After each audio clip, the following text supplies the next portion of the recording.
Here is Scribo Blu Capri, a turquoise ink. Let's jump straight to the end with my opinion on this ink. The paper I'm using here is a Maruman Mnemosyne Notebook. This says blue in the name, but I feel conflicted in saying it's a turquoise.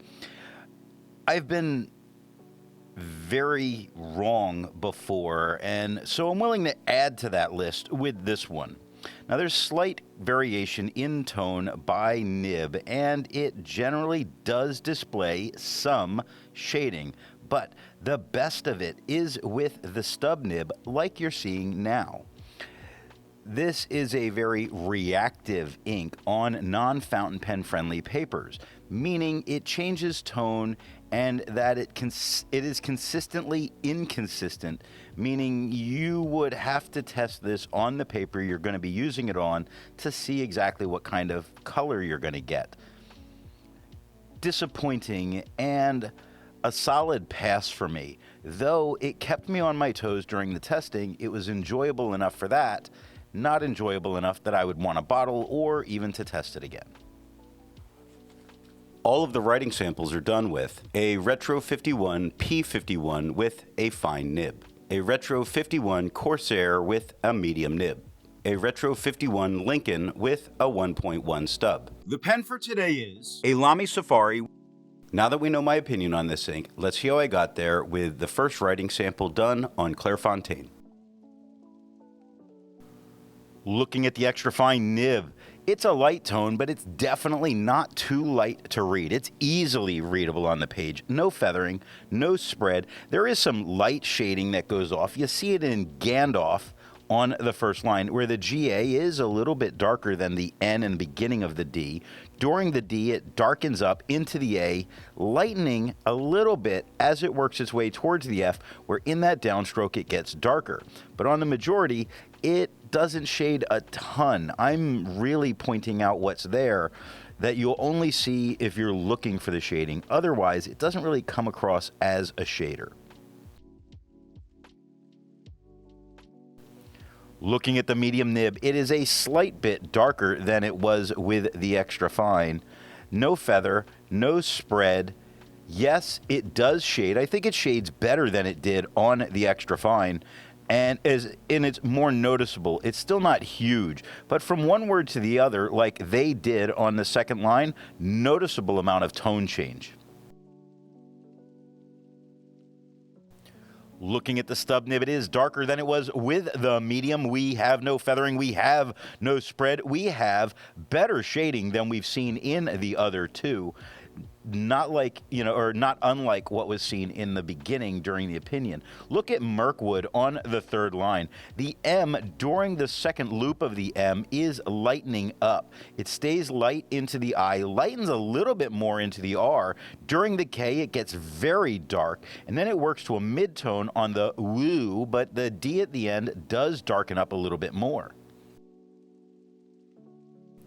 Looking at the back of the page, we get no bleeding and no ghosting. No surprise with this ink. Like most inks, this one comes in a bottle. This is how the Pilot Custom 823 fits. And here is the Pelican M1000. Here is the ink level when you can no longer fill a Lamy Safari. There were approximately 9 milliliters of ink left. The next writing sample is done in a Portage reporter's notebook.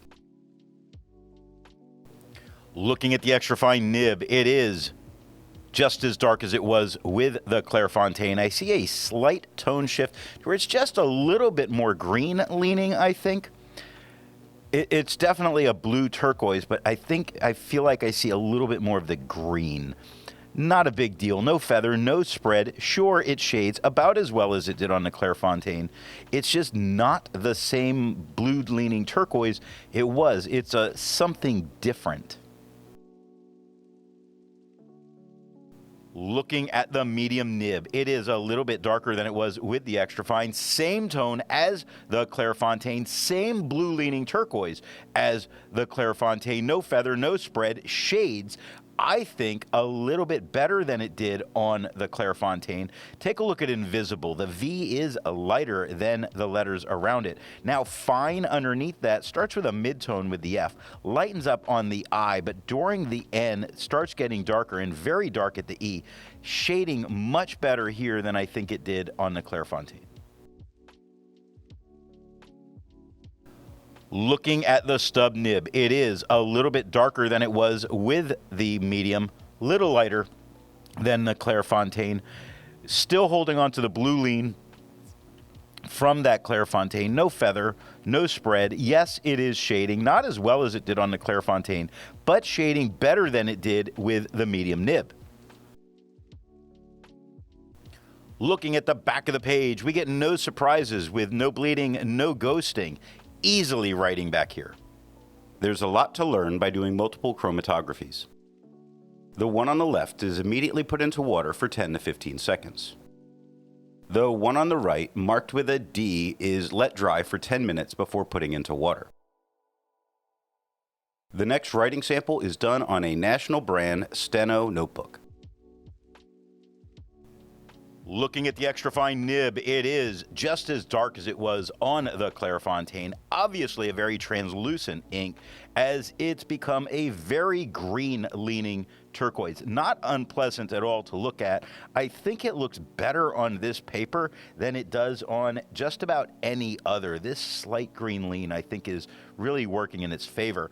No feather, no spread, some light shading that's going on in a few words. You get a letter like the T or the R in interesting on the second line, or the H in thing on the second line. You get the occasional letter, probably about 1, maybe 2 letters per word that do it. Looking at the medium nib, it is the same tone as it was with the extra fine. Still has that green lean.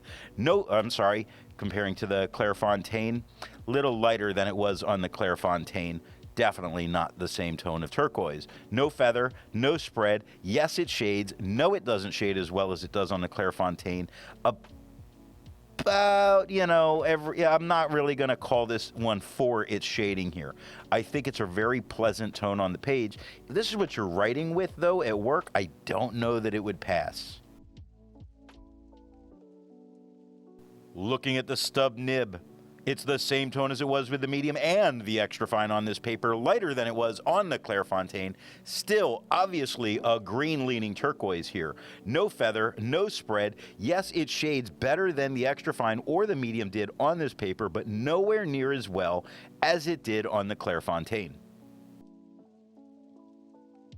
Looking at the back of the page, we get some deep ink into the paper we see during this stub.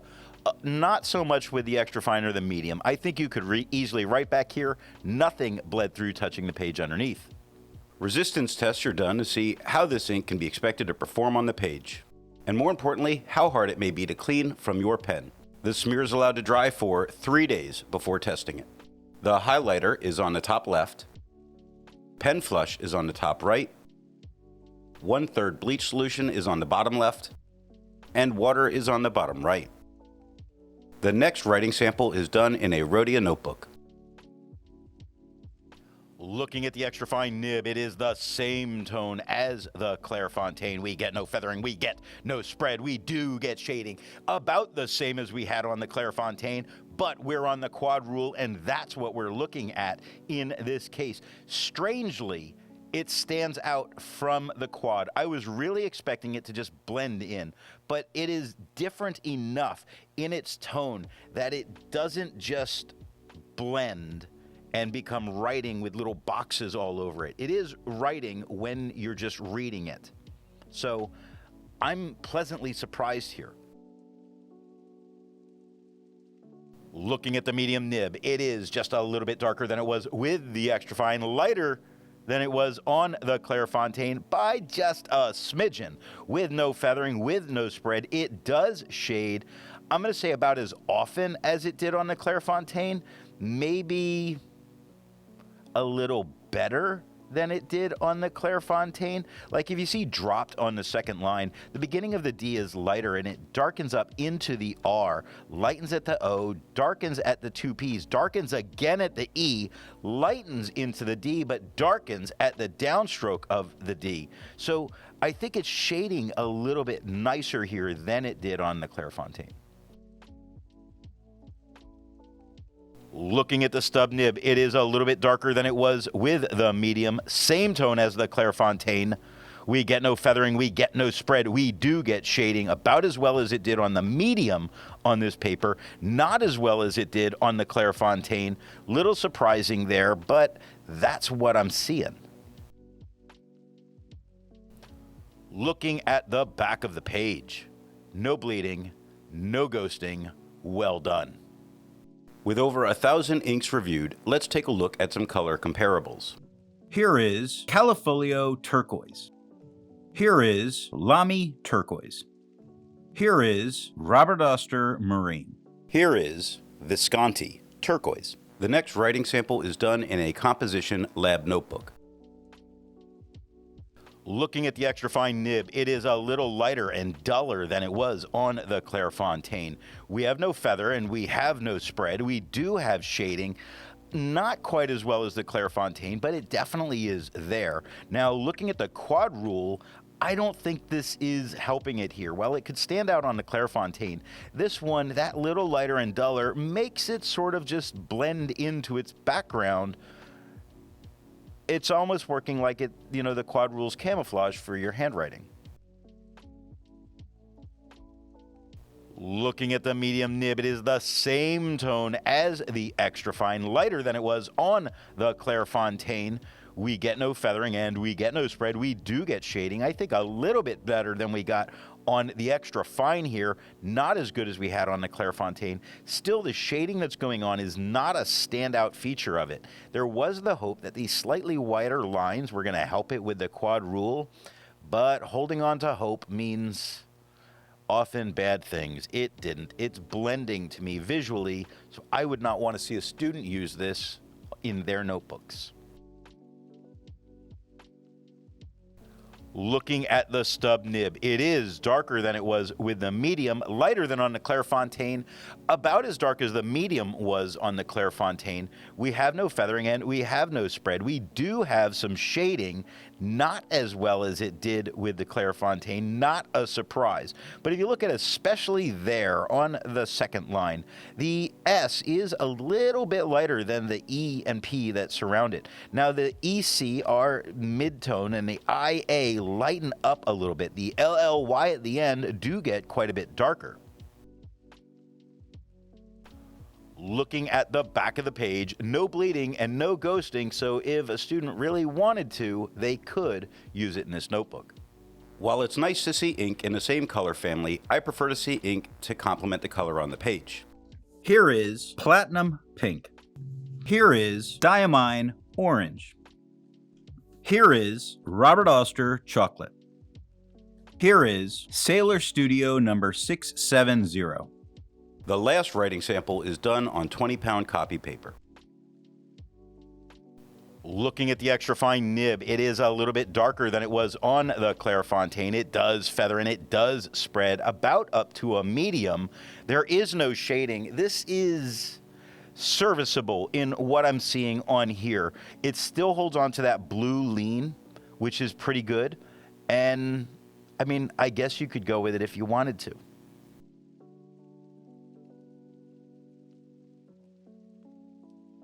Looking at the medium nib, it is the same tone as it was with the extra fine, though this one with its thicker lines, well, we'll get into it, lighter than it was on the Clairefontaine.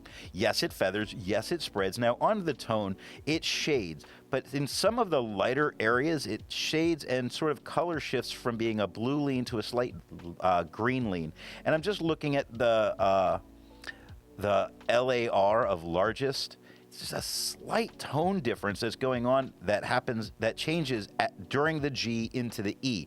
And it's not a tone shift that's shading. It's a tone that I'm seeing in person of a slight green to slight blue. It's and I'm sure the camera's not going to get it.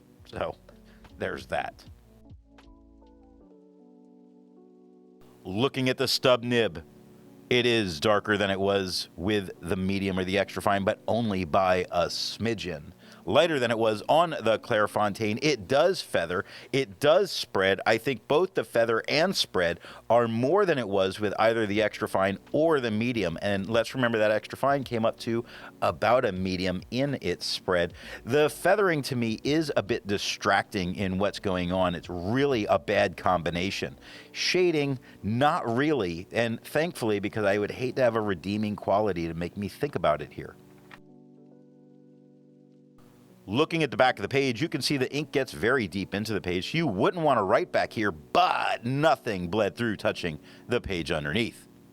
So what nib and pen do I think are going to give the best writing experience with this ink? The paper I'm using here is yellow Rhodia paper.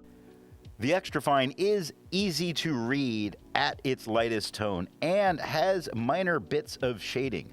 The medium was only a tad bit darker, but shaded a little bit better than the extra fine. The stub was the darkest with the most amount of shading. So with that, I think my choice is pretty obvious. I would go for a wet to normal flow stub nib. It gives a nice mid to darker tone of turquoise and shades fairly well. Might even pass as a blue on the right paper in an office environment. I hope you got something out of this video, and thanks for watching. I want to let you know that the best way you can support this or any channel is to let retailers know where you heard of something if you go to buy.